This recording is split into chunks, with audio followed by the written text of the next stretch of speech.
warriors already to give a fatal blow.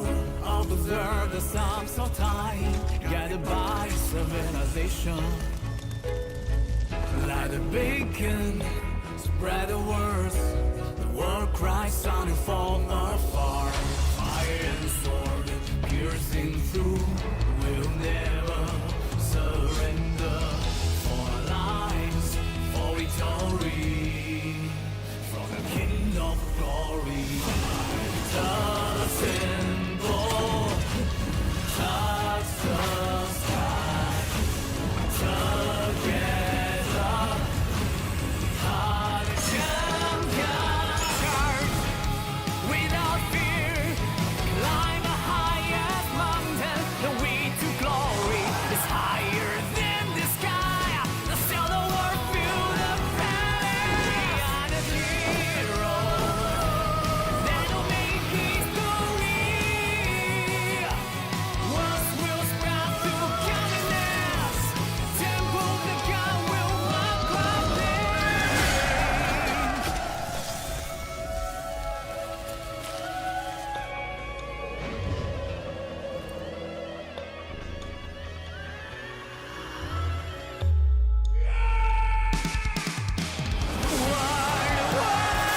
battle people legends never end.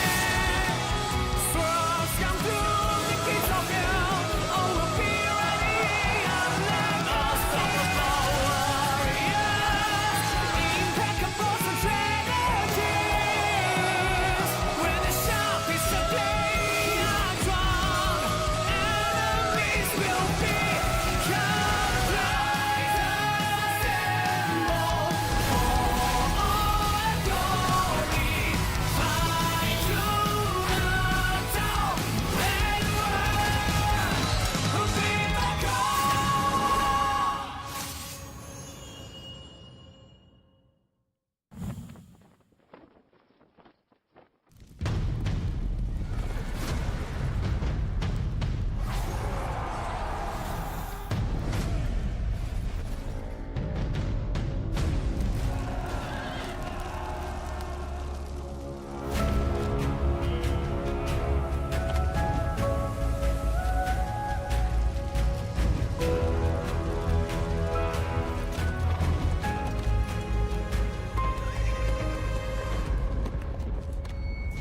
Storm is coming, reveal the mystery.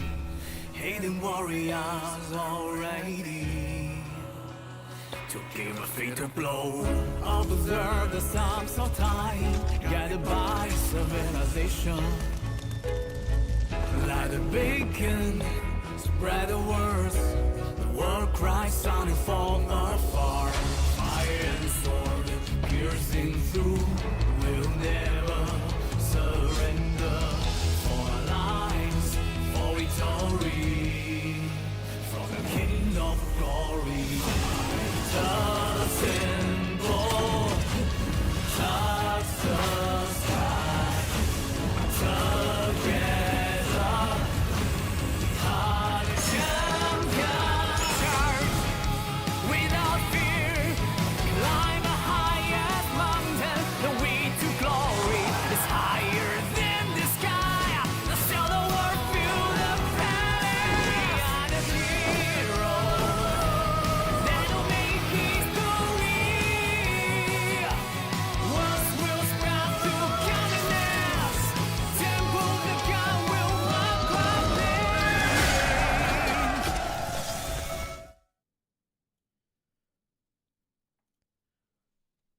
What is going on, Governors? Chiskel here, and today we've got an Arc of Osiris Grand Prix matchup that is super hype.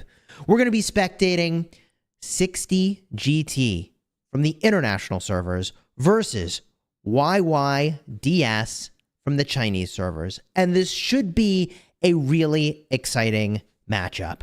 Earlier today, we cast another very hype matchup where we watched VOOK battle against 89 And VOOK pulled out a really impressive victory that came all the way down to the wire for the last arc. I won't spoil that details of that fight any further. You can go check out that live stream. It is available as a VOD on this channel. Now, we're casting the Osiris Grand Prix. This is different from Ark of Osiris League. In Ark of Osiris League, you're playing with your account and your stuff. But in the Grand Prix, everybody has the same baseline account. They've got the same amount of troops, they've got all the commanders maxed, and they've got 5 pieces of every single piece of equipment in the game. So you can compose a team that is really, really powerful. And there's a number of things we've learned from the games that we've been spectating so far. But before I get into some of those learnings, let's talk very briefly about the teams that are going to be battling today. There are a couple things that you need to know. First of all, let's talk about YYDS. Now, YYDS is in the Chinese servers, as I was describing, and they have had a continued improvement since their first season. So they are composed primarily of players in server 21, which is one of the top 3 kingdoms in the Chinese servers, and they, in their first season of Osiris League, got 24th. And then in the second season, they got 8th. In the third season, they got 13th. And now in this 4th season, they got 3rd place, which has landed them here in this tournament. 60GT, on the other hand, is a team you may have heard of from the international servers. They have, I think, maybe lost only 1 KVK, if any, and they've lost no KVKs since entering the Season of Conquest.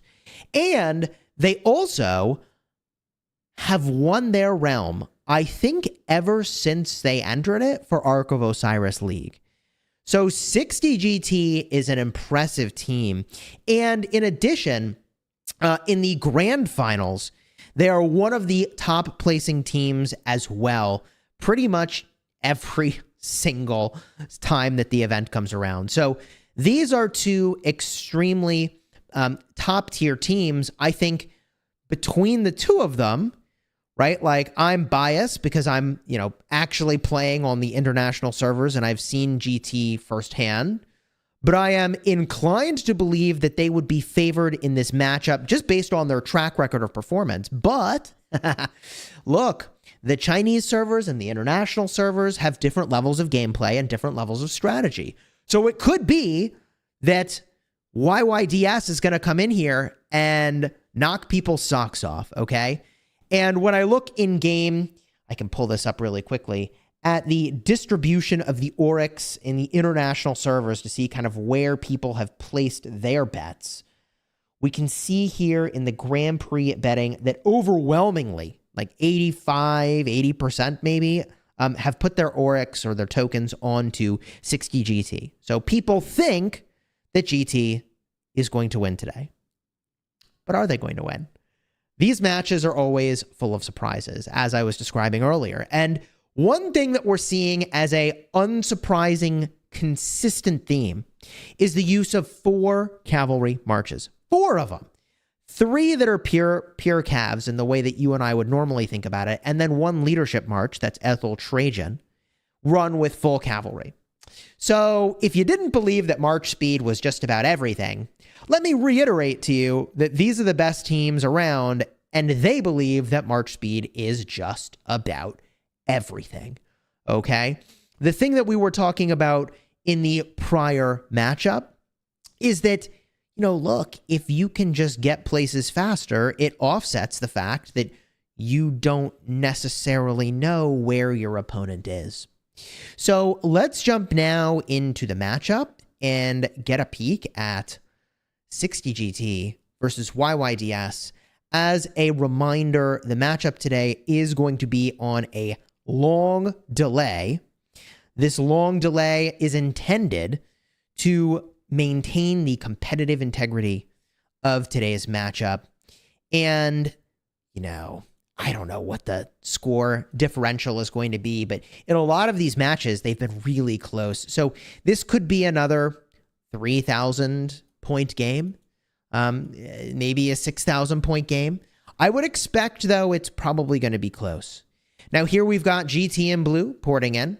Most teams typically have a port order, and then after the initial port order, they bring in the remaining folks, which I think is what we just witnessed.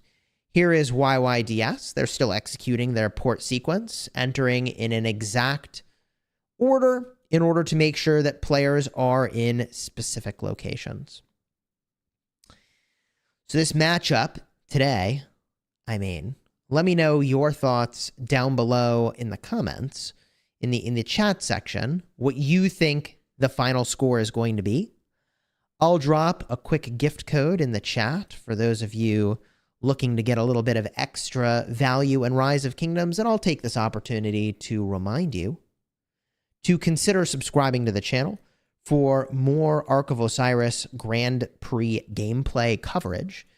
Things are really heating up. We're on our way toward the top 8 teams, and the matchups taking place in this hour, and there are several of them, are going to determine who is advancing. As a reminder, this tournament is single elimination, so you have to win. Now, one thing that I find kind of curious here is that both teams have the exact same skills on their bar. As casters, we are instructed to showcase the team's skill bars, and I would say that it is good viewing to see exactly what the teams have in the tank in terms of the number of ability points and the abilities that they've selected. But it seems to be that these are the most popular abilities. We've got the Hidden Sentry, Dust Up, Total Vision, To the Death, Heaven's Grace, and Master Strategist. Very powerful abilities. We'll be on the lookout to see at the start of this where the sentries are going to be dropped. 5, 4, 3, 2, 1, and the matchup begins. Let's get that hype in the chat. YYDS in red versus 60 GT in blue. Fast Cavalry on their way out the gates here. Double C Caesar, so I've been lovingly calling that the Triple C March, or Double C Honda Takatsu, moving super fast. Big march speed boosts on these combinations of commanders. From here, we can expect to see a relatively even capture of buildings. I did miss the initial sentry placement, so we'll have to look around the map to see where that landed. In the meantime, YYDS sentry going up top. So YYDS is looking to get vision for an attack, or they're getting this vision to see defensively. I'm inclined to believe that because it's so close to the obelisk, maybe they're trying to see sort of if they can attack here. Alternatively, when you think about where the cities are going to be ported in, the value of having the sentry here is you can see exactly where the troops are marching once they leave the cities, right? Obelisks getting captured. We're just going to get a look around the map, see if we can find any other sentries here. I assume we will. Cruising around now to the right side. Can we find the sentry? Where did they put it? There it is. Aha. So a similar-ish play.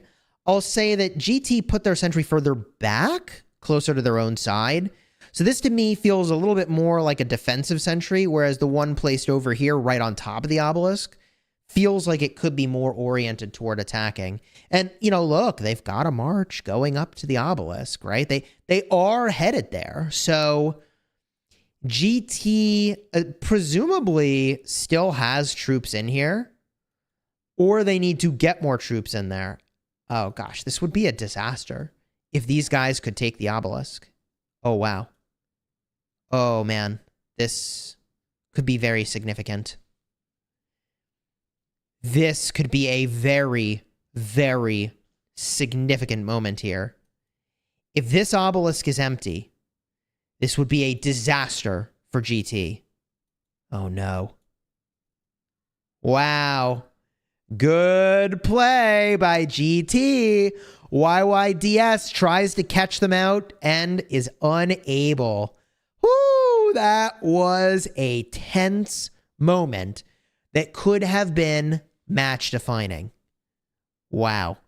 Okay, well, we're off to a great start today. Love to see it. YYDS, troops downfield, seem to have landed on the exact same field combinations, although very curious to see Arabia as one of these civilizations that's been selected here. That does signal to me we've got a Cav rally lead in the house. Everybody else likely is going with Ottoman civilization. So what are the marches that these players are using, given that they can select literally anything they want? Let's talk about that for a second. Ethelfled with Trajan full cavalry, we've already talked about. Then there's Joan Prime paired with Nevsky. You use the Joan as the primary for the hasty departure talents. From there, you've got XY paired with Justinian or with Handa Tarakatsu. And you've got Huo with William. The 4-cav march is really powerful. If you bring a non-cavalry march, the meta seems to be aligned around Skippy Prime with Liu Che. Super powerful combos as we see the combat unfold now. There is a Boudica Prime running around the map, which, like, hey, she is very powerful. And weirdly enough, I am looking at an Ethel Justinian, which is fairly unexpected. So maybe they are going to mix things up a little bit, but I would be surprised if they do. The Skippy Liu Che combo, it just seems to do so much work. Really great trades off that combo, and the quality of the trade doesn't as much matter here as more is sort of who wins, who loses, right? Fights going down at this altar. Of course, I am really curious to kind of look around the map and see how things are going. Perhaps GT wins on the attack over here, perhaps. And perhaps YYDS wins on the attack over here. I mean, there's a reason this is called the weak side altar, right? This is the weak side, and that is because it's a shorter distance for the enemy relative to other places they could be attacking. So here we see, as I was describing, YYDS took this altar, but they also took their own. So off to a solid start here for YYDS. Some amount of backfield disruption going on with the outposts. Garrison captain here, Hera YSS. So this is something that teams seem to be aligning on. That Hera YSS is your ideal garrison choice. Although GT is using Jan Ziska with Hera. So this is a departure from what we saw last game, which is just Hera YSS almost everywhere. There was a little bit of Jadwiga. We did see her show up in a couple situations.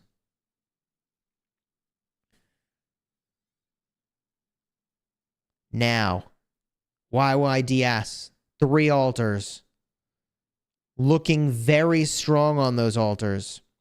Minute 30 until this flips for points. Can GT prevent the first capture? They really need to, or they will be behind. GT getting in position to swarm. 1 minute and 15 seconds is not a lot of time, but there is a GT rally now connecting. Boom. Swarm is in. No captain available. That will be the downfall of this particular garrison. It does not seem that they have a captain, and that will cost them. Huo Qubing, not the captain you're looking for. YYDS, immense pressure on the Shrine of Life, but those swarmers now getting super low, clutch reinforcements, save the day for the GT Shrine of Life. This board state is looking fairly stable to me. I expect what we'll see is a standard contention for the Ark very soon. We already see the sentry down for GT on the YYDS side of the map. So As we look around to see where the action is, there is still a little bit of opportunity here to flip a building to your side, but I don't know that any team can really capitalize on this. None is positioned to do so. Here we see the Hero YSS just too slow to get to this position here. From here, Obelisk under slight pressure, but not meaningful enough to actually lock it up. Outposts changing hands. So at this point, we're really looking to the middle. All eyes shift here. This mid-fight, I mean, what does it determine for us? Ultimately, the score is very close. A slight advantage to YYDS, however. But I think that's because we still need some first capture points in this altar over here. So I think that by the time the arc spawns in, the board will be very close, but not quite even. GT getting in position. Amassing in a very safe position. I mean, they know what YYDS has. So it's very telling they're respecting the strength of YYDS by forming up so far back. It's honestly a little surprising to me. They are getting more forward, close to the temple now. YYDS is pretty aggressively posturing by this temple. But YYDS, you know, they can't actually see very much here. So they really don't know what they're missing, right? We check the visual range here for both teams. Sentry is down. Here's the sentry for YYDS. They haven't figured out that the other sentry is here yet, which is kind of funny. YYDS will presumably figure out this sentry is here and attack it.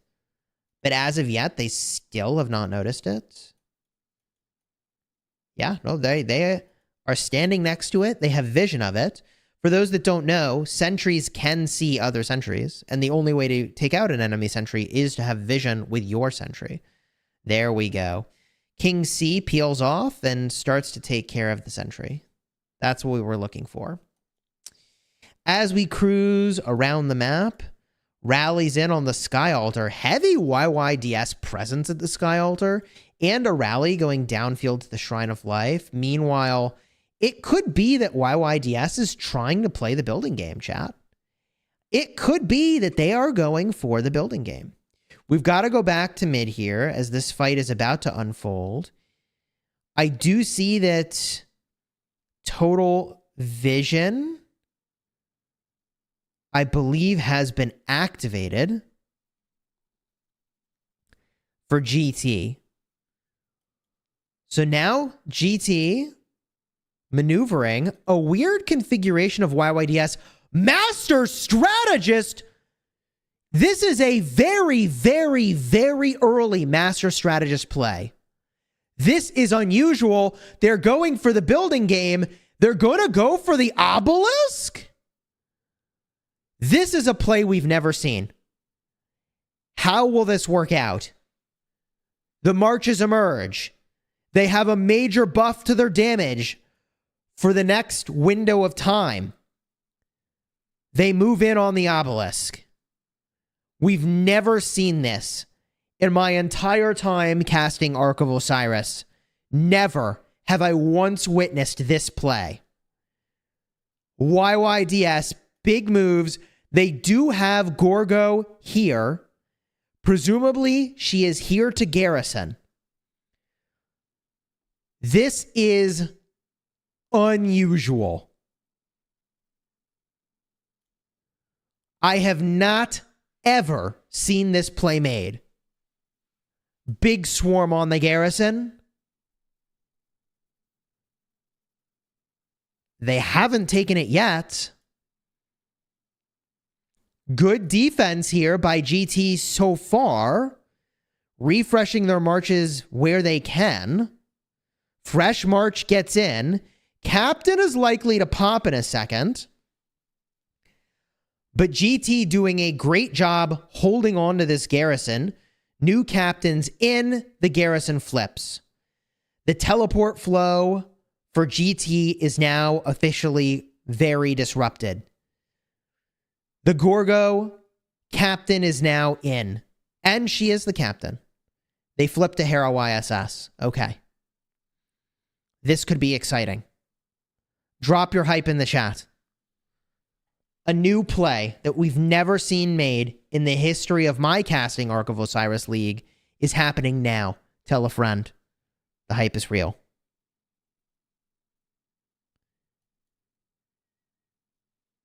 GT moving in to clean up the map, but in 1 minute and 15 seconds, YYDS will teleport up.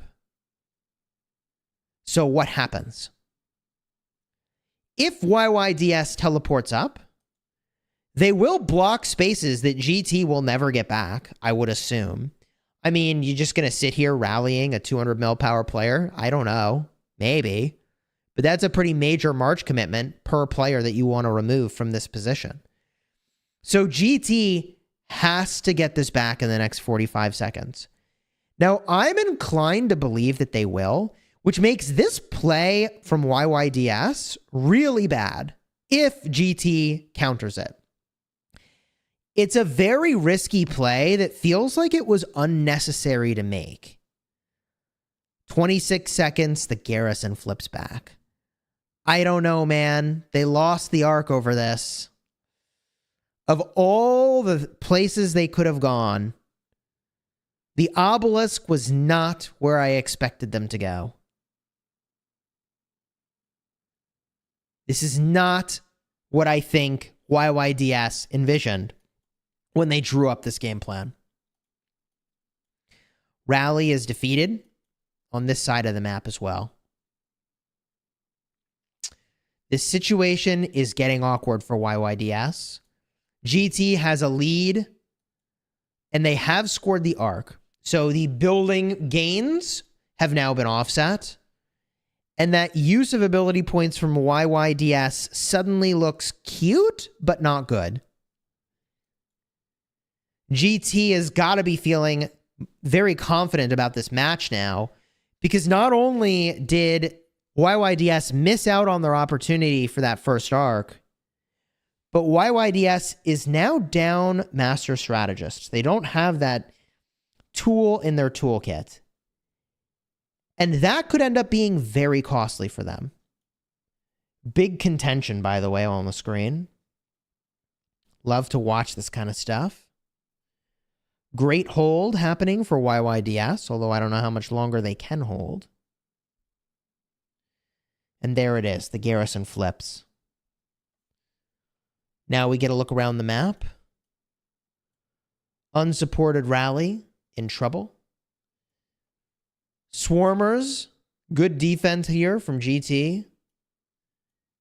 And, you know, we look around this map and everything's turning up GT here. I mean, this is really looking like GT is very well positioned. What do you do about this?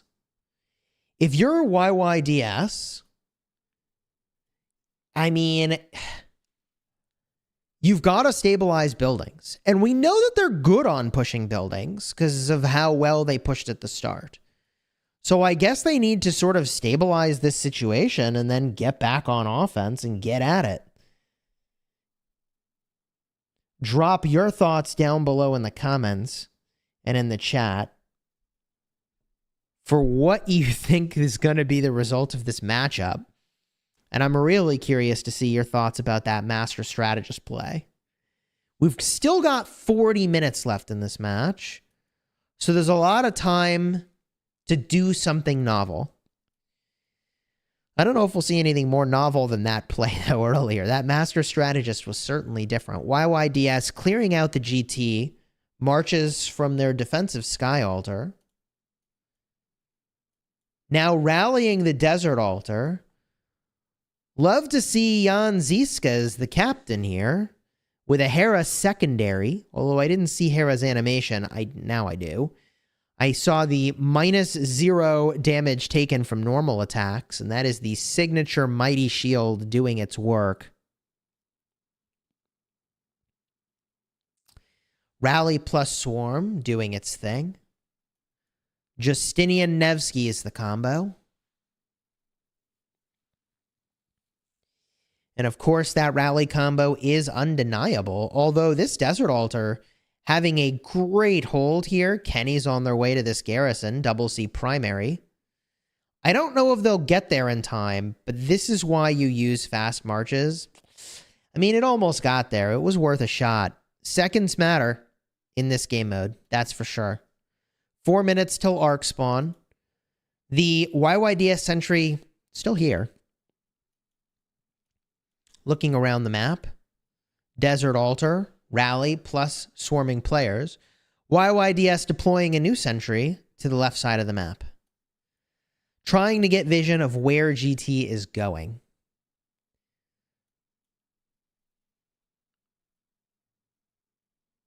Justinian Nevsky doing work.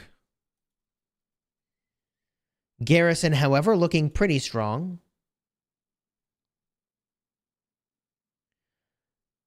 It does look like there are some alternate variations of cavalry combos. We've even got Bertrand over here. Bert is on the board, which we saw a couple of those last game, but here they are again. So there's a little bit of, you know, variety on the board for what cav commanders are being used. If I had to guess, it's probably the rally leads that have, you know, Nevsky and Justinian tied up in the rally march. So they needed another cavalry march that was creative. But I'll just say it, cav meta. Like, if you're wondering what troop type to move in on, I think if you care about arc, cav is just the easy answer. It's the easy answer, truly. We can see that it's performant. We can see it's preferred. And we can even see that archers are almost not even used. And that's surprising. But I will say the Skippy Liu Chat punch is so good that it is also understandable why that would be the case.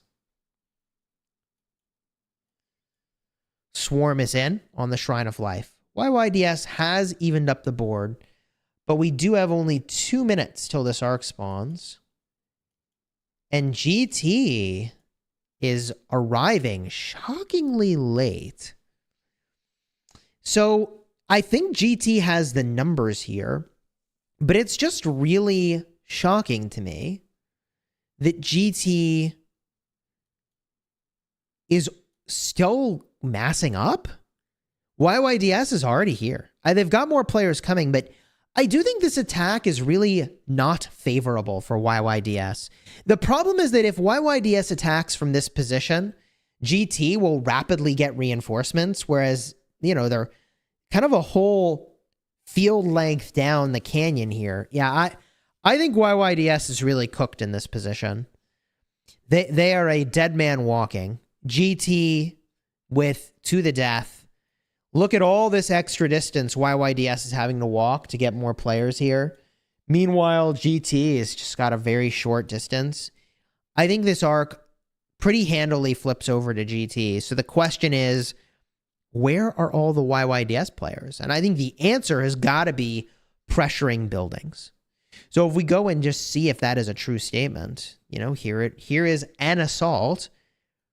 But is this enough? I don't know that this is. Actually, no, it's looking better and better by the second. YYDS even going after the obelisk here. So really big aggression by YYDS on the building game. And I think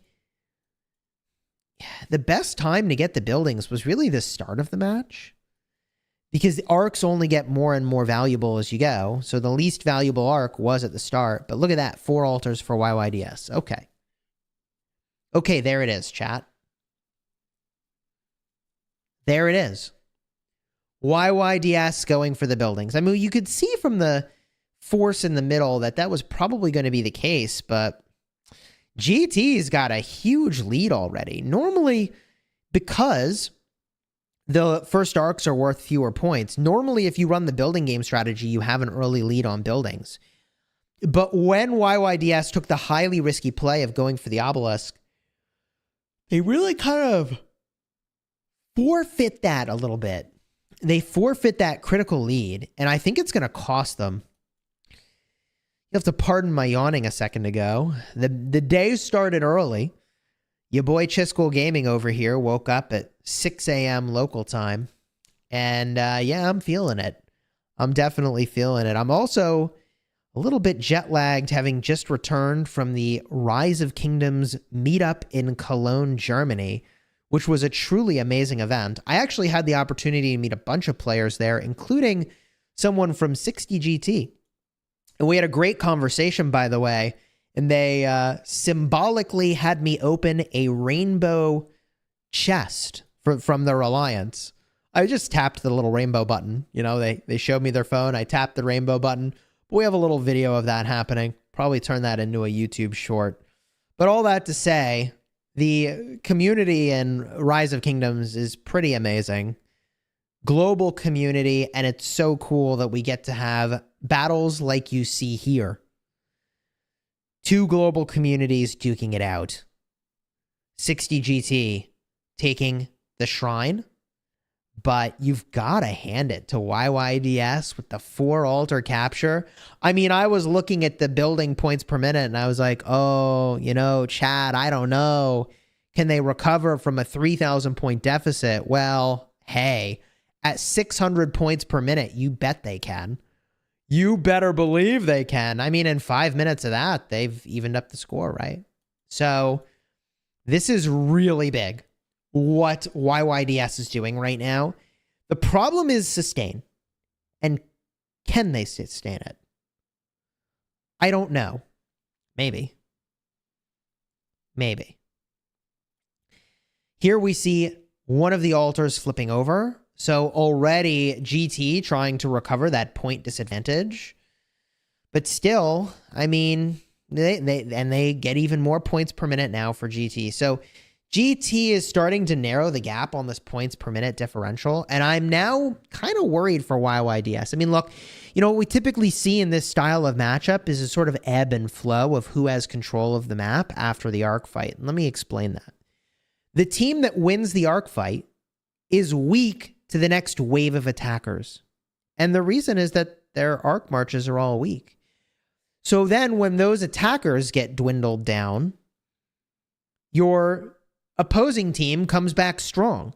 And then they get dwindled down and the other team comes back strong. So there's this weird flow of who has fresh marches dictating the flow of the battle after an arc capture. And after, you know, a couple waves of that, things have stabilized again, typically. So the fact that GT is already entering into that stabilization phase is pretty significant. And given that they have a lead, I wonder if their plan is actually to hold the arc, right? So what would you do, chat?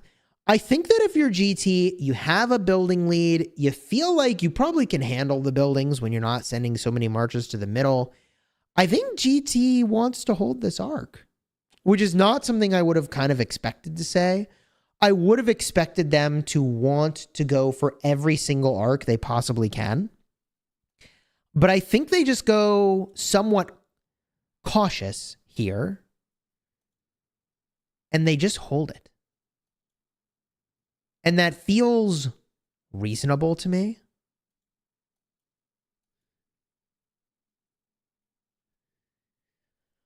Pressure on the desert altar. Looking to see where the action is, but not seeing a building that is actually going to be taken.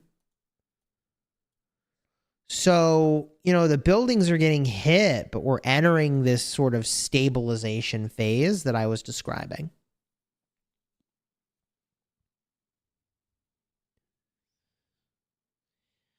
Chat is saying, didn't 2244 do something like this? Did they? I don't remember that. I don't remember that. But I also wasn't casting that match, so maybe I missed it. It's so funny to see chat responding to what's happening, because there is a very I think, meaningful delay on the stream, and that's intentional. The delay is designed to maintain the competitive integrity of the match while still showing you so many things that you want to see. I mean, vision of both teams is really important, right? Weird sentry placement over here. So GT is expecting a flanking attack, a surprise attack. The only reason you place the sentry over here is if you misclicked and you thought you were putting it over here. Or what you want to know is, are they trying to sneak sort of through the fog to make an assault? A lot of action by the Sky Altar, which you love to see. So we're going to hang out here for a little bit while the arc is being held.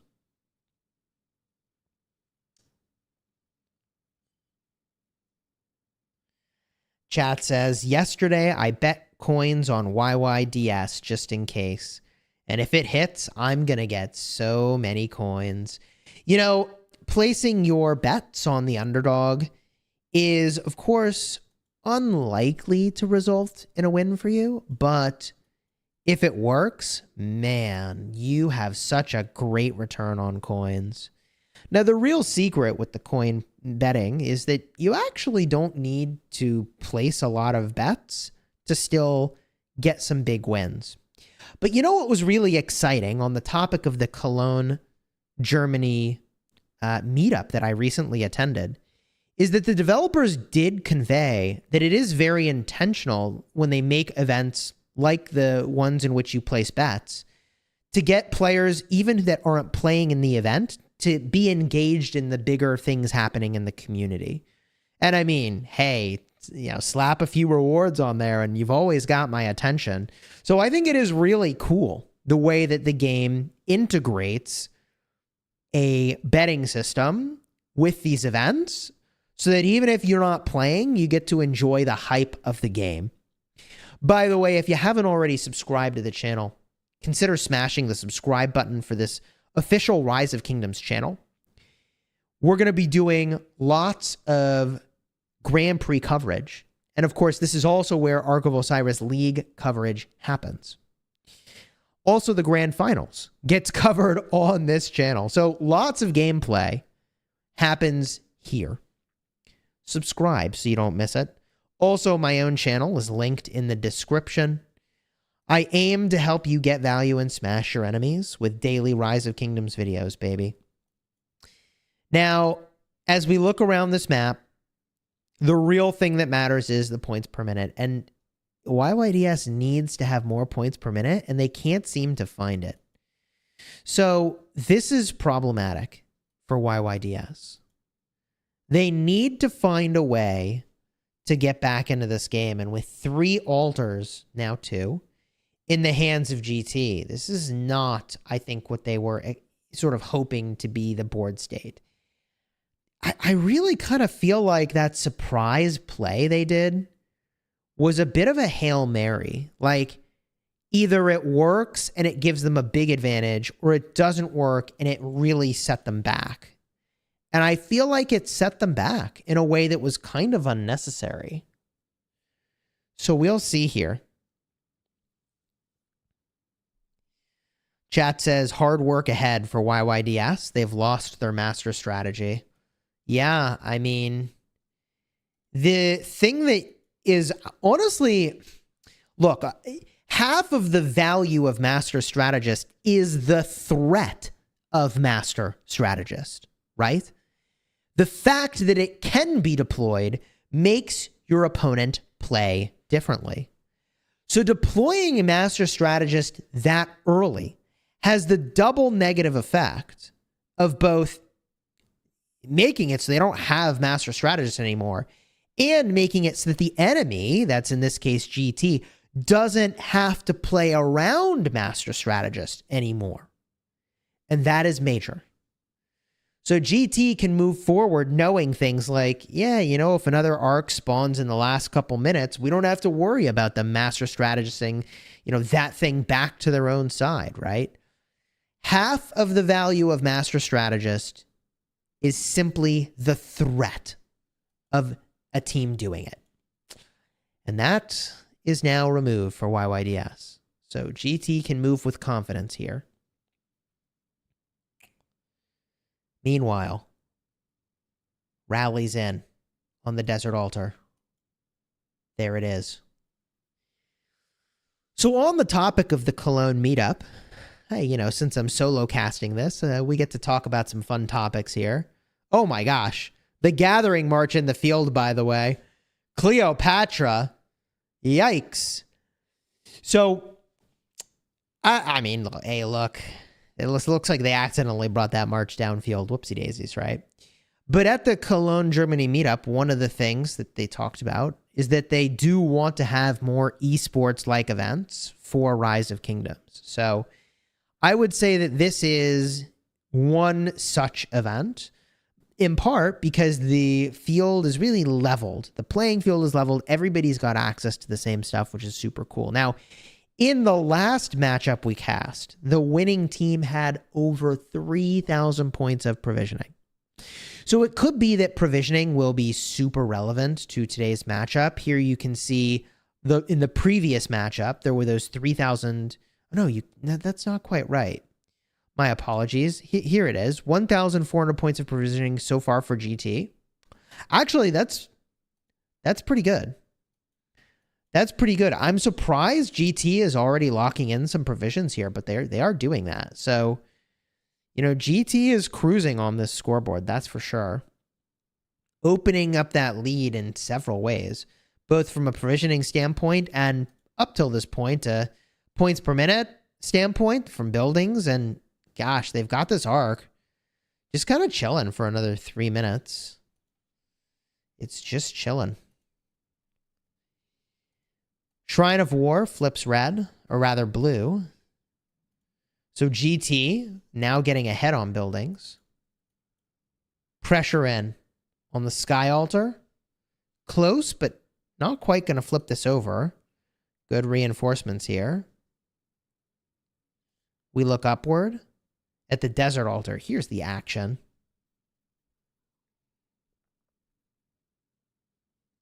If you are looking for a gift code, by the way, here's the code for today's matchup.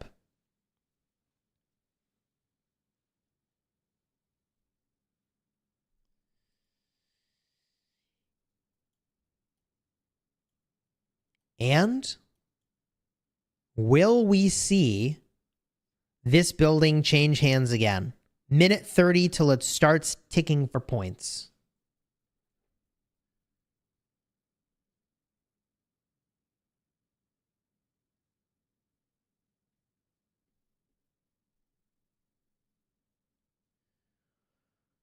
GT is just looking really solid all around here. Just good fundamentals, like nothing unexpected, very standard gameplay, no surprises, just doing the core mechanics of what this game mode asks and doing it well. I am a little surprised to see Henry Zhuge cruising around the field. I like almost wonder if that was is supposed to be a rally that accidentally was an attack on this building. But it feels unlikely to me that that would happen. But you don't typically see Henry Zhuge on the field, even though it is a great march. It's just not what people are using, typically. Jan Zizka Garrison here. Very oppressive swarm happening now. Health debuff from the Skippy Prime doing work. The normal attack damage taken debuff, I believe, from Liu Che. Isn't that the fourth skill that does that? Also super relevant here. Very good reinforcements so far, however, from GT. I think that they're probably okay if they can get this Henry into the garrison. They get it in, yeah. Then more reinforcements here. Look at that Jadwiga on its way to the garrison. Okay. Looking pretty good. Arc has, by the way, been captured here. You're looking at about a 5,000 point lead for 60 GT. Looking good. YYDS. I mean, they've got really solid fundamentals here. They just took a risk at the start of the match. And, you know, why would you take a risk like that? A risk that either wins you the game or might cost you the game. And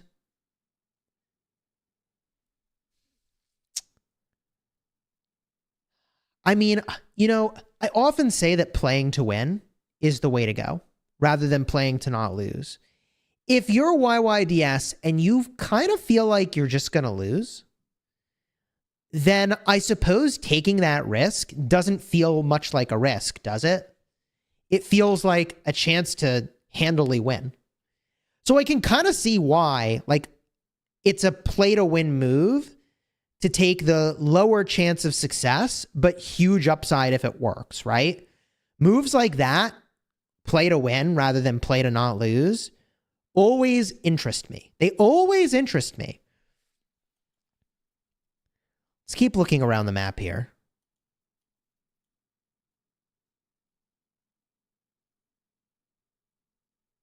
Sky Altar. Chillin'.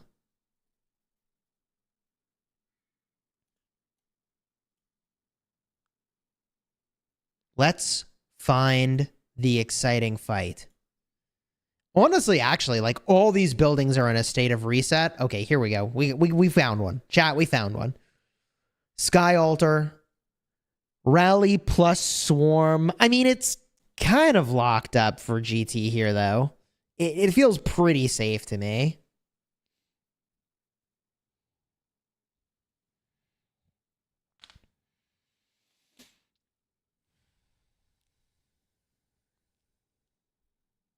There it is. Sky Altar, as I said, quite safe, quite secure. Meanwhile, holy cow, YYDS is going to the middle. 5 minutes till mid-fight, and they're going, but great sentry from GT. What a sentry from GT, giving them critical vision of exactly this movement. So GT has got nearly perfect information about the volume of players in mid here, almost by chance. I mean, honestly, like, the visual range just barely gets everybody, but they've got perfect vision. If anything, you'd assume you don't have perfect vision and that the enemy has more folks in the middle. So GT, very aware of what's going on here, gonna have to decide if it's time to go to mid, and I really would assume it's time to go to mid, but they're really not. Like, they're just thinking about going to mid. It's curious to see that GT has a slightly later mid rotation. But that is where they're headed. And I feel like it's a mistake for YYDS to post up too far. I just don't see value to that. YYDS dropping their sentry now. Very good sentry placement here. Let's switch to their line of view. So they don't see GT anywhere. So if you're YYDS, you're like, hey, where the heck are these guys? GT now drops their sentry. Let's get to the visual range of both teams. So here is another YYDS sentry. Where did the GT sentry go? That was a GT sentry that got placed, right? I'm not, yeah, I'm not seeing it. Guess it doesn't really matter. We've got 3 minutes till arc. So although GT seems to have rotated to middle later, it doesn't seem to matter that that is a later mid rotation.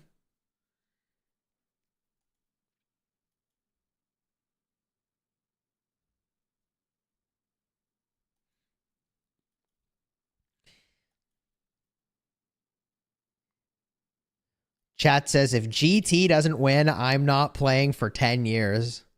Hey, look, I'm just going to say every team in this tournament is really good. You have to assume that anyone can win.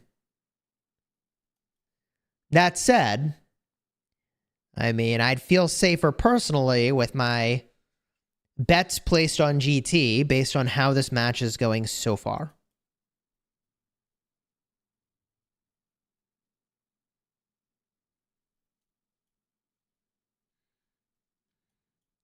Here we go.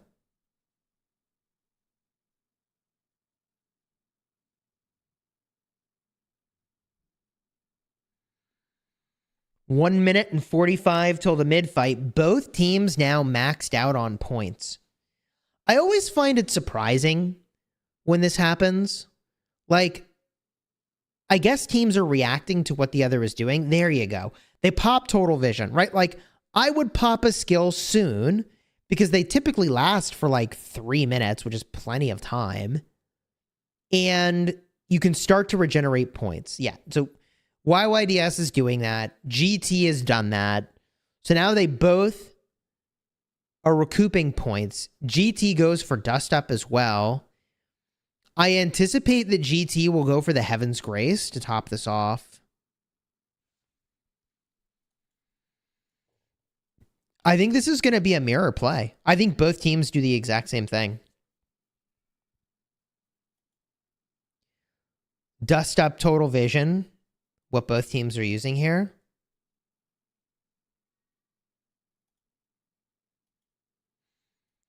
And in 40 seconds, we've got a mid-fight. Looks like GT is like, hey, hold up. We got to get this other player here. No, they're moving in. Dude, look at how many marches are all stacked up on each other with that Dust Up. Wow, the simultaneous activation of Heaven's Grace. Both teams going for an early activation there. Very smart. Heaven's Grace is a healing factor applied to every one of your troops per second for like 10 seconds. And the thing is that the more troops you have, because it's a healing factor, the more healing that you ultimately get. So pretty cool to see both teams just lockstep thinking the exact same thing for when to use that. I will point out, if we zoom out here, that is a lot of YYDS sad faces. This is looking shockingly one-sided from a sad face mathematics standpoint. I mean, that's some 10 for 1 sad face trades.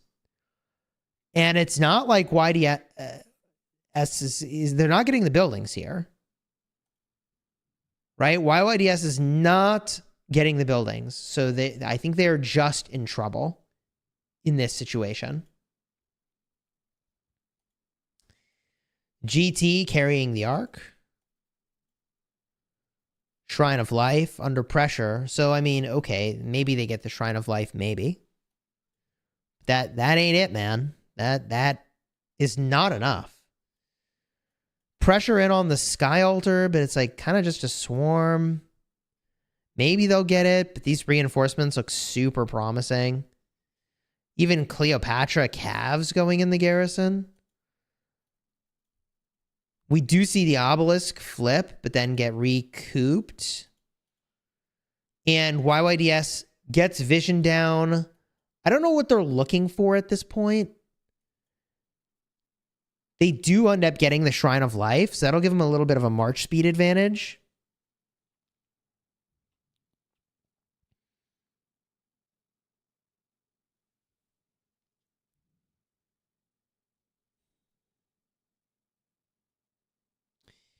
And I've got my eyes on this Ark carrier because that's like the thing I'm worried for is the carrier safe? But really, really great entourage. Good escort going on here from GT. I always get uncomfortable when a carrier is left completely unguarded. I feel like this is the safer way to run it. I feel very comfortable for GT in this situation. And we do see more YYDS marches trying to scope the corner of this canyon and get by, but I just don't think they can do it. They have to clear this field first, and they're just going to get eaten along the way. And if they get eaten along the way, they're definitely not getting to the Ark. So GT has got marches in the right places here. Does look like a few cavalry sneak by. That is what they need to be doing.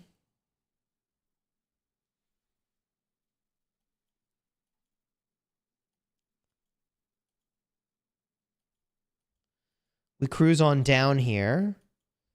Desert Altar. Looking pretty good.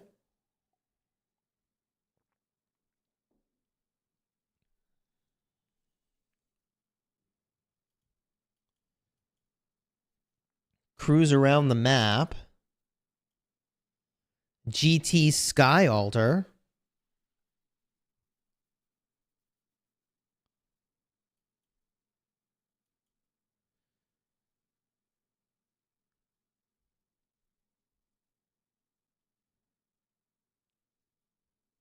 I mean, GT is just looking great from this position. A 10K lead. Slight disadvantage on the points per minute from the buildings. But with 8 minutes left in the match, this and the arc is scored. I mean, this is an unassailable position. And a part of the reason they could score the arc is, like I said, the Master Strategist has already been deployed. They know the enemy can't Master Strategist this arc back after the next spawn. In fact, I would be shocked if we do not see GT try to Master Strategist the next arc. I would bet you, I don't want to say I'd bet you money, but like, if I were placing Oryx, I would say GT is going to go for the next arc, and they're going to try to Master Strategist at home. They're going to do something a little flashy, you know? I think that's their play.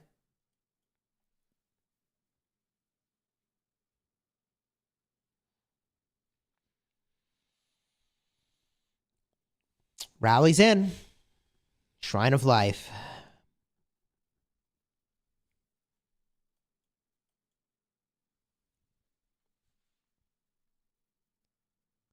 Nice swarm on that thing. They take it back. Sky Altar, Rally, falls. Desert Altar. Field Marches are all that's left. Looking pretty safe. Obelisk has got a solo march. Look at that Dido garrison. We actually have not seen much of that at all. And a Gorgo garrison. I mean, at this point, is GT just kind of flexing some alternate garrisons for fun? I would say the answer is yes. I would say that at this point, they're low-key. If I were them, I would be testing, truthfully. Like, if they wanted to learn about specific garrisons and their performance, I would 100% try them out. This is the time for them. You don't really get a lot of opportunity to test for this format, so this would be your opportunity to get in that learning and that information. YYDS. Big presence here. Justinian Nevsky doing its work.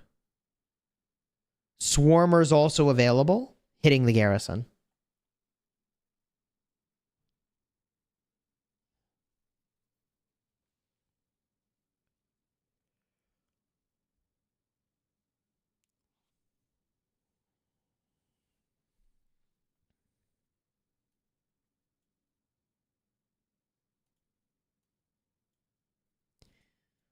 Desert Altar actually holding surprisingly well. This is the difficulty of assaulting the enemy's side of the map. It's like they just can get so many reinforcements in. That's exactly what they're doing, but Garrison does flip to YYDS. It just costs them a lot to get. So I don't know how much they're going to have here to actually hold it down. Sentry drops. YYDS, kind of a weird position for this Sentry. I say weird because, like, if you look at it, a lot of the vision you gain is around this pyramid, which is not even a position that you can march. So, kind of a weird spot. Rally plus Swarm. Okay, dude, they're using a Gorgo Garrison as well here. I am a little surprised. But there it is. They also perhaps are doing some testing. Gorgo Garrison, I mean, it's tough. You don't want to be walking infantry really anywhere on this map. It just takes too long.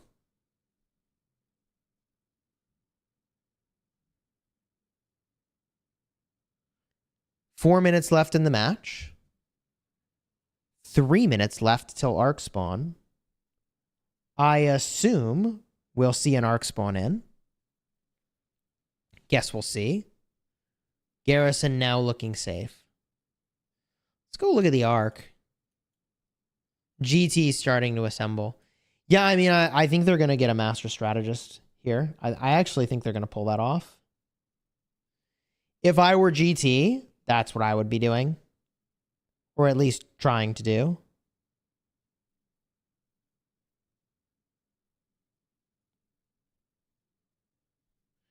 You get in that master strategist play, cap off the match with yet another arc, and you call it a day. GG easy. All in all, this has been a fun match to cast. There's Dust Up. We'll go look in the middle. Yeah, nobody is contesting this arc. So, in about 2 minutes, that's when we'll see the fun begins. If this arc is actually going to get teleported back to safety, we'll find out.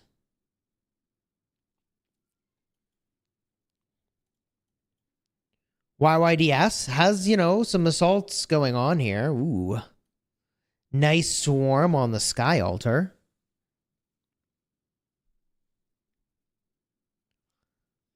And at this point, I feel like pretty comfortable saying, like, yeah, we've kind of locked down kind of what the meta is for this game mode, right? Like it's 4 cavalry plus something else that you're doing, whether it's reinforcing a garrison or a garrison captain or rallying or carrying the arc.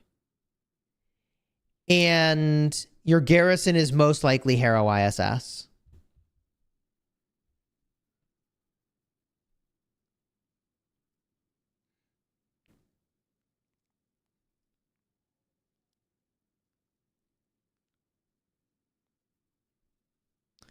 One minute and 10 seconds till the arc spawns in. Does look like YYDS is going to contest. I do feel like it's correct for them to contest it. Like the optics of another 4,500 points on the board for GT, or maybe it's even 5,000 points, is not great. So I feel like you'd want to contest this to actually keep the score differential as small as possible. Or maybe the way to say it is to prevent it from expanding, right?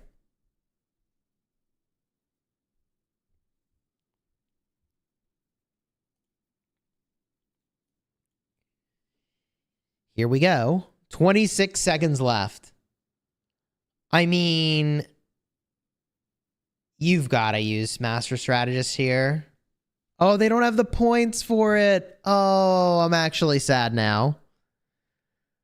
They're gonna be short on points, chat. I just realized it. What a bummer. All right. But you know, YYDS doesn't know that. They wouldn't know that these guys are short on points. So you can pick up the arc here, but there's nowhere to take it. You can't get there fast enough. This is all just for show at this point. It's symbolic. There's the 6 points. I mean, they could have activated Master Strategist. I don't think it would have got them anything. Too late. Yeah, they needed to pay closer attention to that. Maybe this will work. I think it's unlikely. Let's find out. I mean, this could be it. This could be it. I just don't think they're going to have time to walk it anywhere.